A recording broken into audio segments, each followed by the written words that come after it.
नमस्कार, आप देख रहे हैं सिटी 24 और मैं हूं आपके साथ खुशबू परमार। आइए नजर डालते हैं शहर की ताजा खबरों की ओर। विकसित भारत संकल्प यात्रा के अंतर्गत प्रधानमंत्री श्री नरेंद्र मोदी जी द्वारा संबोधित किया गया। विकसित भारत संकल्प यात्रा के अंतर्गत देश के प्रधानमंत्री आदरणीय श्री नरेंद्र मोदी जी द्वारा कार्यक्रम को संबोधित किया गया, जिसका सीधा प्रसारण नगर निगम मुख्यालय में किया गया, जिसमें प्रधानमंत्री श्री नरेंद्र मोदी जी द्वारा चयनित स्थानों के हितग्राहियों से सीधा संवाद करते हुए जो योजनाएं चलाई जा रही हैं उसके बारे में हितग्राहियों से चर्चा की गई। सीधे प्रसारण में सांसद अनिल फिरोजिया, महापौर मुकेश टटवाल, MIC सदस्य पार्षदगण, अपर आयुक्त आदित्य नागर मौजूद रहे। मध्य प्रदेश के राज्य मंत्री दिलीप अहिरवार ने अपने उज्जैन प्रवास के दौरान श्री महाकालेश्वर मंदिर पहुंचकर श्री महाकालेश्वर भगवान के दर्शन किए। इस दौरान उज्जैन महापौर मुकेश टटवाल, कलावती यादव, अध्यक्ष नगरपालिका निगम आदि उपस्थित थे। श्री महाकालेश्वर मंदिर प्रबंध समिति की ओर से समिति सदस्य राजेंद्र शर्मा, गुरुजी द्वारा मंत्री दिलीप अहिरवार का सम्मान किया गया।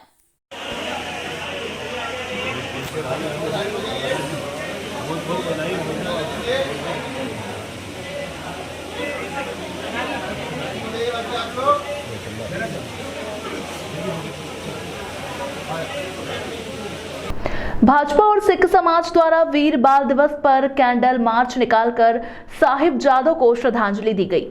भारतीय जनता पार्टी के नगर द्वार अध्यक्ष विवेक जोशी के नेतृत्व में मंगलवार को वीर बाल दिवस पर टावर चौक के शहीद पार्क तक कैंडल मार्च निकालकर श्रद्धांजलि अर्पित की गई। प्रधानमंत्री नरेंद्र मोदी ने 2022 में साहिबजादों जोरावर सिंह को और फतेह सिंह के बलिदान दिवस को वीर बाल दिवस के रूप में मनाए जाने की घोषणा की थी। इसलिए शहीद दिवस पर उन साहिबजादों को श्रद्धांजलि अर्पित की गई। गुरु गोविंद सिंह के चारों साहिबजादों ने धर्म और संस्कृति की रक्षा के लिए अपना जीवन बलिदान कर दिया, लेकिन झुके नहीं। उनका अमर बलिदान देश के इतिहास में एक प्रेरक अध्याय के तौर पर दर्ज हो गया है। प्रधानमंत्री नरेंद्र मोदी ने साहिबजादों के बलिदान दिवस को वीर बाल दिवस के तौर पर मनाए जाने की शुरुआत की है। कैंडल मार्च में वीरेंद्र कावड़िया, इकबाल सिंह गांधी, ओम जैन, प्रदीप पांडे, संजय अग्रवाल, विशाल राजौरिया, रणजीत सिंह कालरा, कमलजीत सिंह ठकरलाल सहित सिख समाज के समाजजन व कार्यकर्ता उपस्थित थे। पुत्रों के बलिदान दिवस के इस अवसर पर हम उन्हें याद करने के लिए यहाँ एकत्रित हुए हैं। यह जो बलिदान उन बच्चों के द्वारा दिया गया। वीर बाल दिवस के अवसर पर नगर अध्यक्ष विवेक जोशी ने श्रद्धांजलि अर्पित करते हुए कहा कि सुख गुरुओं ने हमारे देश, धर्म और संस्कृति की रक्षा के लिए अपना बलिदान दिया है। आज का दिन उनके इसी बलिदान को याद करने का दिन है।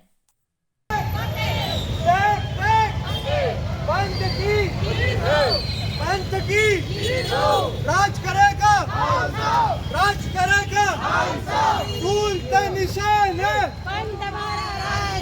ढूंढते निशान है, बोले सोनहल। कलेक्टर ने जन सुनवाई में शिवानी के आवेदन पर पिता के इलाज हेतु 20,000 रुपए की आर्थिक सहायता स्वीकृत की है। साथ ही अन्य प्रशासनिक अधिकारियों ने आवेदकों की जन सुनवाई कर दिए आवश्यक दिशा निर्देश। कलेक्टर कार्यालय के संकुल भवन के द्वितीय तल पर स्थित सभा कक्ष में कलेक्टर कुमार पुरुषोत्तम ने प्रशासनिक अधिकारियों के साथ दूर दराज से आए पीड़ितों के आवेदनों पर जन सुनवाई करते हुए संबंधित अधिकारियों को प्रकरणों के निराकरण के निर्देश दिए हैं। जन सुनवाई में जिला पंचायत CEO मृणाल मीला, अपर कलेक्टर प्रीति यादव, ADM अनुकूल जैन, अपर कलेक्टर एवं उप जिला निर्वाचन अधिकारी MS कवचे, SDM ने की तथा संबंधित विभागों के अधिकारियों को प्राप्त आवेदनों के निराकरण हेतु निर्देश जारी किए गए। जन सुनवाई के दौरान कलेक्टर के समक्ष उज्जैन निवासी शिवानी सुंगीधी ने आवेदन पत्र देकर अनुरोध किया कि उनके पिता की हार्ट प्रॉब्लम होने के कारण अस्पताल में भर्ती है। उनकी आर्थिक स्थिति ठीक न होने के कारण BPL कार्ड, आयुष्मान कार्ड आदि की मदद करने की गुहार पर कलेक्टर कुमार पुरुषोत्तम ने तुरंत 20,000 रुपए की आर्थिक सहायता स्वीकृत करते हुए संबंधित अधिकारी को निर्देश दिए कि आयुष्मान कार्ड बनाने की कार्रवाई की जाए ताकि पीड़िता को इलाज में मदद हो सके। जन सुनवाई में बड़नगर के ग्राम खेड़ावदा निवासी राजेश ढाकर ने आवेदन पत्र देकर अनुरोध किया कि उनकी भूमि से लगी हुई शासकीय भूमि पर गांव के ही लोगों ने कब्जा कर रखा है। इस संबंध में जन सुनवाई के दौरान पूर्व में SDM बड़नगर को उचित कार्रवाई करने हेतु आवेदन दिया था। इसके बावजूद कोई कार्रवाई नहीं होने पर पुनः कलेक्टर के समक्ष आवेदन देकर अनुरोध किया गया कि शासकीय भूमि पर कब्जा हटवाया जाए ताकि उन्हें उनकी भूमि पर आने जाने में किसी प्रकार की तकलीफ न हो। कलेक्टर ने इस संबंध में बड़नगर SDM को उचित निराकरण करने के निर्देश दिए हैं।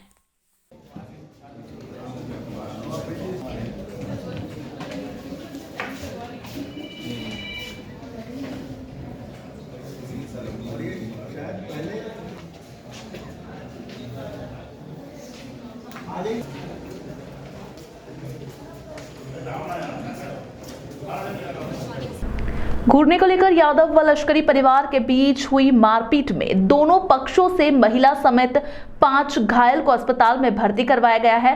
निकास चौराहा के समीप धोबी गली की इस घटना में पुलिस ने दोनों तरफ से 9 लोगों के खिलाफ केस दर्ज किया है। निकास चौराहा के समीप धोबी गली में मंगलवार दोपहर यादव व लश्करी परिवार के बीच जमकर मारपीट हुई।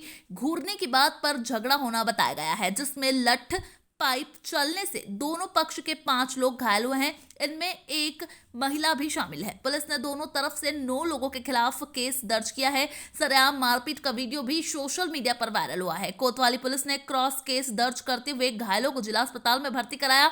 कोतवाली थाना प्रभारी शैलेंद्र शर्मा ने बताया कि दोनों ही परिवार आमने सामने रहते हैं। वह एक पक्ष से प्रेमलता पति बद्रीलाल 60 साल निवासी धोबी गली की रिपोर्ट पर नितेश लश्करी, सागर लश्करी, काजल लश्करी व गणेश के खिलाफ मारपीट व हमले की धारा में केस दर्ज किया गया है। जबकि दूसरे पक्ष के से काजल पति सन्नी गौड़ की रिपोर्ट पर पप्पू उर्फ हरीश, अज्जू उर्फ अजय, धर्मेंद्र उर्फ गोलू भंडारी यादव व भारत यादव निवासी धोबी गली के खिलाफ मारपीट, हमले व जान से मारने की धमकी की धारा में केस दर्ज किया गया है। क्रॉस कायमी मामले को जांच में लिया गया है। प्रेमलता यादव ने पुलिस को बताया कि नितेश लश्करी घर के सामने घूर रहा था और आपत्ति लेने पर उसने अपशब्द कहे। भतीजे विनोद यादव ने उसे मना किया तो अपने घर में भाई सागर, गणेश व बहन काजल के साथ छत पर चढ़कर ईंट पत्थर फेंके, जिससे भाई अजय यादव भतीजे विनोद को चोट आई है।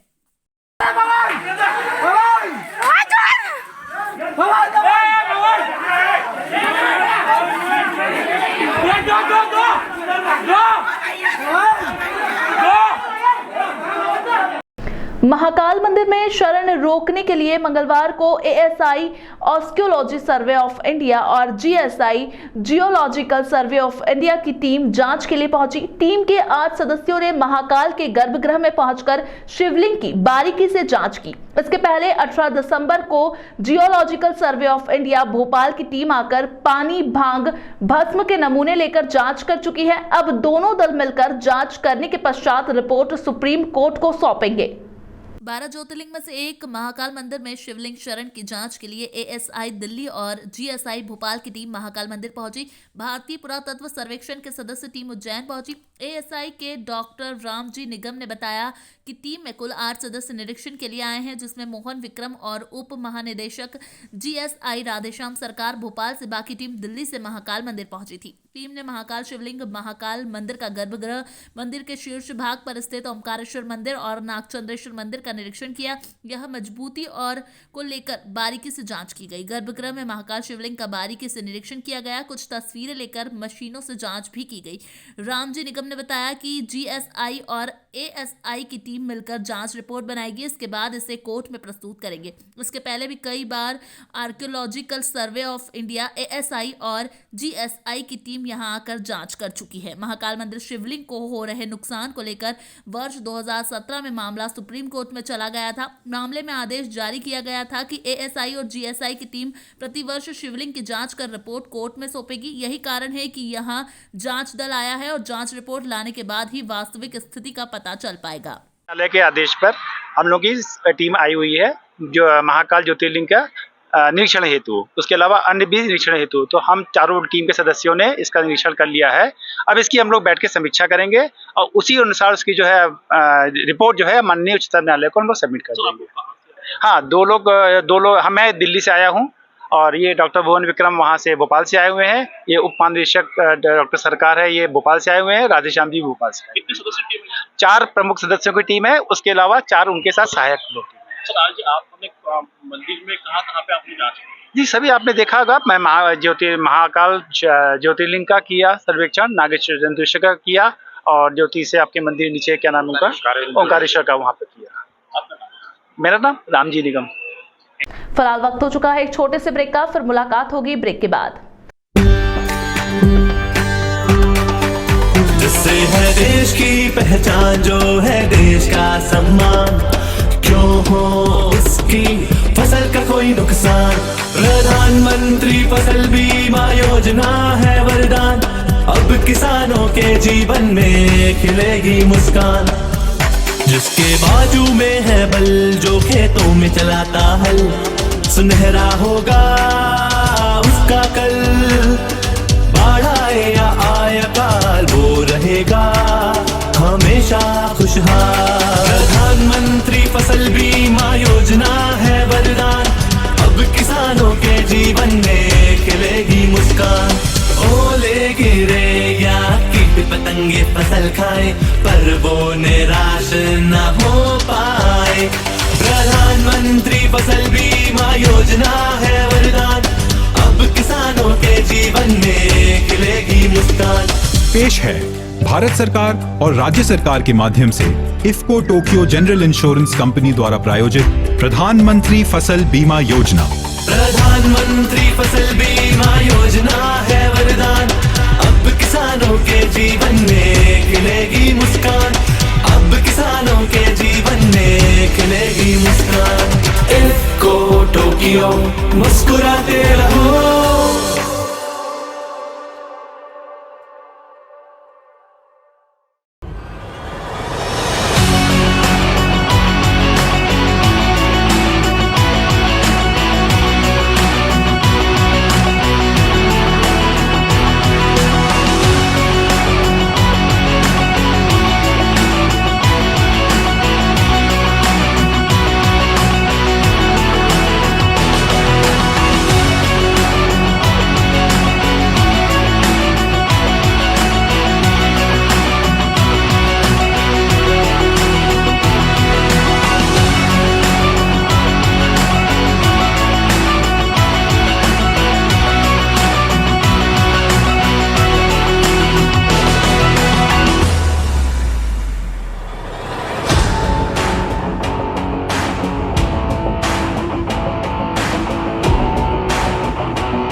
ब्रेक के बाद एक बार फिर आप सभी दर्शकों का स्वागत है। आइए नजर डालते हैं खबरों की ओर।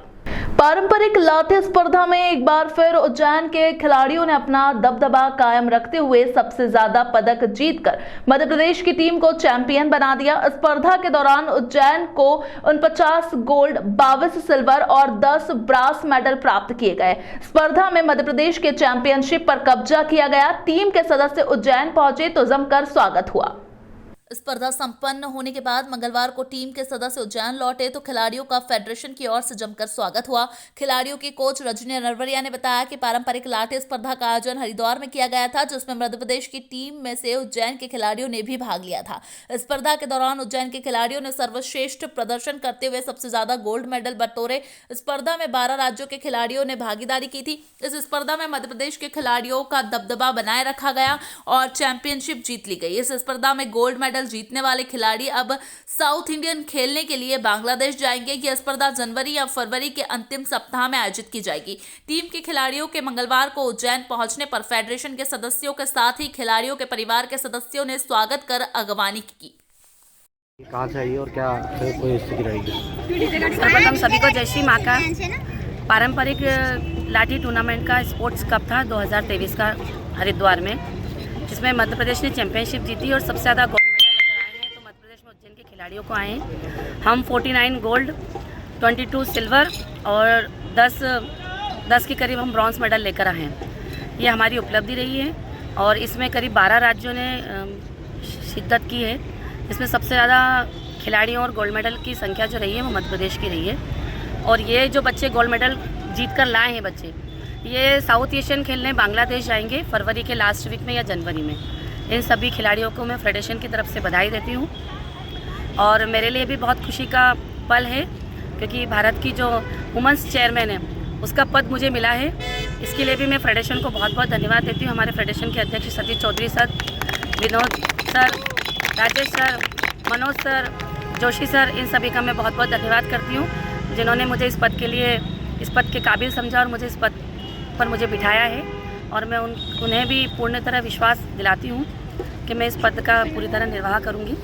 साथ ही जो मेरे पास जो दायित्व रहती हूँ, बच्चों को खिलाती हूँ और उस पद को भी मैं पूर्ण तरह संभाल कर रखूँगी और उस पद पर भी मैं अपनी श्रद्धा पूर्वक और ईमानदारी के साथ रहूँगी।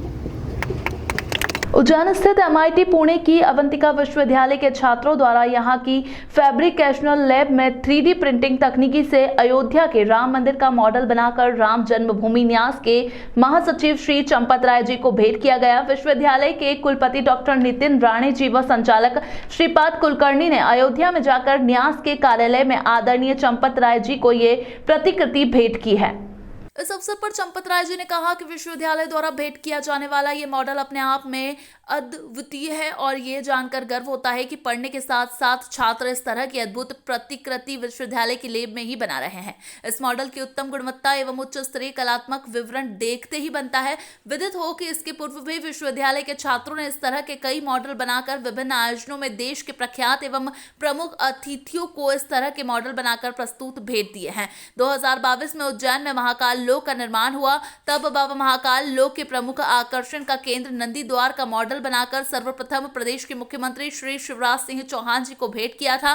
तत्कालीन मुख्यमंत्री शिवराज सिंह चौहान जी को यह मॉडल इतना भाया कि उन्होंने ऐसा ही एक दूसरा मॉडल बनाने को आग्रह कुलपति श्री नितिन राणे जी से किया। देश के यशस्वी प्रधानमंत्री जी ने जब महाकाल लोक का शुभारंभ किया था, उस अवसर पर अवंतिका विश्वविद्यालय के छात्रों द्वारा निर्मित यह मॉडल मध्य प्रदेश शासन की तरफ से सूबे के मुखिया ने उन्हें भेंट स्वरूप दिया था। इसके बाद राष्ट्रपति द्रौपदी मुर्मू को भी यह मॉडल भेंट दिया गया जब वे भोपाल दौरे पर थी। चूंकि ये एक ऐसी यूनिवर्सिटी है जो 100% project based learning model follow करती है, इसीलिए यहाँ के छात्र नवीनतम तकनीकी का प्रयोग कर इस तरह के प्रोजेक्ट अपने लैब में ही बना सकते हैं। मॉडल के अवलोकन के पश्चात आदरणीय चंपत राय जी ने सभी छात्रों एवं उनके शिक्षकों का आभार व्यक्त किया। हाल ही में हम अयोध्या गए थे और अयोध्या जाके जो हमारे छात्राओं ने और अध्यापकों ने जो राम जन्मभूमि मंदिर का जो प्रतीकात्मक मॉडल तैयार किया है, वो हमने श्री राम जन्मभूमि मंदिर के महासचिव आदरणीय श्री चंपत राय जी को भेंट किया। मॉडल देखने के बाद आदरणीय चंपत राय जी दंग रह गए, क्योंकि ये मॉडल इतना अच्छा बना है, इतनी इसकी जो कलात्मकता और गुणवत्ता आप देखेंगे तो जो मंदिर अयोध्या में बन रहा है, श्री राम जन्मभूमि मंदिर जो अयोध्या में बन रहा है, वो मंदिर और ये मॉडल एकदम मिलता जुलता है। तो जो भक्त अयोध्या नहीं जा सकते, अगर ये मॉडल भी अपने घर में रख लेते हैं तो शायद घर पे ही उनके श्री राम प्रभु के उनके दर्शन हो सकते हैं। सर, कितने दिन लगे इस मॉडल को बनाने में और कितने लोगों ने बनाया है? ये मॉडल पिछले 2 महीने से हमारे वर्कशॉप में, अवंतिका यूनिवर्सिटी के वर्कशॉप में 6 छात्राएं और 5 अध्यापक इसके ऊपर रात दिन अविरत कार्य कर रहे थे और ये पूरा डिज़ाइनिंग का काम छात्राओं ने किया और उसके बाद उसको फैब्रिकेट करने की पूरी जिम्मेदारी हमारे वर्कशॉप टीम ने ली और वर्कशॉप टीम ने इसे 2 महीने के भीतर ही फैब्रिकेट करके निर्मित किया। तेज रफ्तार आयशर चालक ने लापरवाही पूर्वक गाड़ी चलाते हुए कोठी रोड पर बिजली के पोल को तोड़ दिया। आयशर चालक टक्कर मारते हुए बिजली के पोल में जा घुसा। इस दौरान बड़ा हादसा होते होते टला। देवास रोड पर एक तेज रफ्तार आयशर वाहन चालक ने अपना वाहन लापरवाही पूर्वक चलाते हुए बिजली के पोल को क्षतिग्रस्त कर दिया। राहगीरों ने जानकारी देते हुए बताया कि आयशर चालक शराब के नशे में धुत है। पहले उसने एक बच्ची को टक्कर मारते मारते बचा, फिर सड़क किनारे लगा मुख्यमंत्री डॉक्टर मोहन यादव के पोस्टर को टक्कर मारकर फाड़ दिया और फिर वह बिजली के पोल में जा घुसा। राहगीरों ने बताया कि अगर बिजली का तार टूटकर नीचे गिर जाता तो कई लोग बिजली की चपेट में आने से बड़ा हादसा भी हो सकता था। घटना की जानकारी लगते ही माधवनगर थाना पुलिस भी मौके पर पहुंच गई और वाहन को जब्त कर आरोपी चालक के खिलाफ दैनिक कार्रवाई की गई। से ये यहाँ पे गाड़ी खाली करने का था।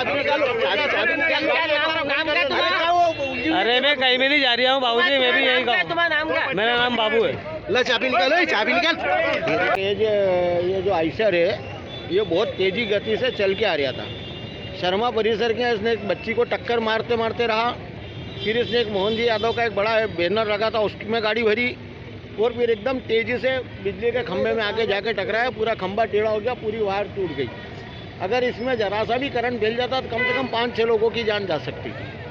इसको पकड़ा है, नशे में दिख रहा है, बता रहा है कि मैंने नशा नहीं करा, लेकिन वो नशा कर रखा और 1-2 को टक्कर। इसमें जांच करना चाहिए। कोई भी शराब पी के वो नहीं चल रहा जाता है, पुलिस इसमें क्या कर सकती है? आपका नाम? पंडित योगेश व्यास। उज्जैन जोन में जमानत लेने के बाद भी लगातार अपराध कर रहे 550 से ज्यादा अपराधियों की जमानत निरस्त कर जेल भेजा जाएगा। इसके लिए आईजी के आदेश पर पुलिस विभाग ने तैयारी कर ली है। मुख्यमंत्री डॉक्टर मोहन यादव ने पदभार ग्रहण के बाद आदेश जारी किया था कि जो अपराधी जेल से जमानत पर बाहर आने के बाद भी लगातार सक्रिय है और आपराधिक मामलों में शामिल पाए जाते हैं, ऐसे अपराधियों की लिस्टिंग कर कोर्ट से इनकी जमानत निरस्त करवाई जाकर दोबारा इन अपराधियों को जेल भेजा जाए। उज्जैन पुलिस जोन के आईजी संतोष कुमार सिंह ने इस आदेश के तत्काल बाद जोन के पुलिस अधीक्षक को ऐसे अपराधियों को चिन्हित कर लिस्ट बनाने के आदेश जारी किए थे। पुलिस विभाग ने इस आदेश पर अमल करना शुरू कर दिया है। आईजी संतोष कुमार सिंह ने मीडिया को बताया कि कल दिनांक तक करीब 550 अपराधियों की लिस्ट तैयार कर ली गई है। अब इनके कोर्ट केस में पुलिस न्यायालय से इनकी जमानत को निरस्त करने की अपील करेगी। रेंज में जो अपराधी इनकी जमानत निरस्त कराने का अभियान चलाएगी पुलिस। इसको प्राथमिकता पर लेते हुए हम लोगों ने वर्तमान कल दिनांक तक 550 से ज़्यादा अपने पूरे जोन में ऐसे अपराधियों को चिन्हित किया और इसमें से 184 लोगों के जमानत निरस्तीकरण के आवेदन हमने ऑलरेडी कोर्ट में लगा दिए हैं। इसमें से कुछ आवेदन हाई कोर्ट में भी लगाए गए हैं। जिन प्रकरणों में जिस तरह के आरोपी को माननीय उच्च न्यायालय से अगर उसको जमानत मिली है तो वहाँ भी निरस्तीकरण के लिए आवेदन लगाए गए हैं। इसमें प्रत्येक जिलों में एक टीम बना दी गई है और लगातार इसको मॉनिटर कर रहे हैं और पूरा प्रयास है कि जल्द से जल्द इनकी कानूनी प्रक्रिया पूरी करके जो माननीय न्यायालय की सुनवाई की प्रक्रिया होती है इनके जमानत निरस्तीकरण कराया जाए। महाकाल दर्शन के लिए आने वाले लोगों के लिए ट्रैवलेटर सुविधा देने की तैयारी की जा रही है। महाकाल लोक बनने के बाद शहर की बिगड़ी ट्रैफिक व्यवस्था को दुरुस्त करने पर काम तेज हो गया है। एयरपोर्ट के टर्मिनल की तरह महाकाल मंदिर तक पहुंचने के लिए ट्रैवलेटर बनाने की तैयारी की जा रही है। मदद गार्डन की पार्किंग से श्रद्धालु खड़े होकर सीधे बाबा महाकाल लोक पहुंचेंगे। ट्रैवलेटर की लंबाई 700 मीटर है। 50 करोड़ रुपए का ये प्रोजेक्ट बनाया जा रहा है। मुख्यमंत्री डॉक्टर मोहन यादव के उज्जैन दौरे के दौरान निगम आयुक्त रोशन कुमार सिंह ने बड़ा प्लान उनके सामने रखा है जिससे काफी पसंद किया गया। यहाँ की ट्रैफिक व्यवस्था को सुधारने के लिए तकनीकी की तरफ जाने का सुझाव दिया गया। इसमें दिल्ली एयरपोर्ट के टर्मिनल की तर्ज पर महाकाल मंदिर पहुंचने के लिए भी ऐसा ही ट्रैवलेटर बना दिया जाए जिससे श्रद्धालु बगैर ट्रैफिक में फंसे मंदिर पहुंच पाएंगे। मुख्यमंत्री डॉक्टर यादव के सामने इसका पूरा प्लान दिया गया। निगम कमिश्नर रोशन कुमार सिंह ने बताया कि हरी फाटक ब्रिज के पास मन्नत गार्डन की पार्किंग से ट्रैवलेटर बनाया जा सकता है जो कि सीधे महाकाल लोक में नंदी द्वार तक पहुंचेगा। इसी के लंबाई करीब 700 मीटर रहेगी जिससे श्रद्धालु बगैर ट्रैफिक में फंसे मंदिर तक पहुंच पाएंगे। इसके लिए श्रद्धालु कोई रिक्शा या कोई प्राइवेट व्हीकल भी नहीं करना होगा। ऐसे में श्रद्धालु बगैर खर्च के सीधे मंदिर तक पहुंच पाएंगे। महाकाल मंदिर बनने के बाद बड़ी समस्या यही आती है कि श्रद्धालु मंदिर तक अपने वाहन ले जाना चाहते हैं लेकिन वहां वाहनों की संख्या अधिक होने से परेशानी बढ़ जाती है। वहीं रोड पर बार बार वाहनों के जाम की स्थिति बनती है। प्लान पर अमल होता है तो श्रद्धालुओं और प्रशासन की बड़ी समस्या का समाधान हो सकता है। ट्रैवलेटर पर करीब 50 करोड़ खर्च आना है। प्रोजेक्ट पर अभी मंथन किया जा रहा है। इसके बाद प्रोजेक्ट को हरी झंडी मिल जाएगी।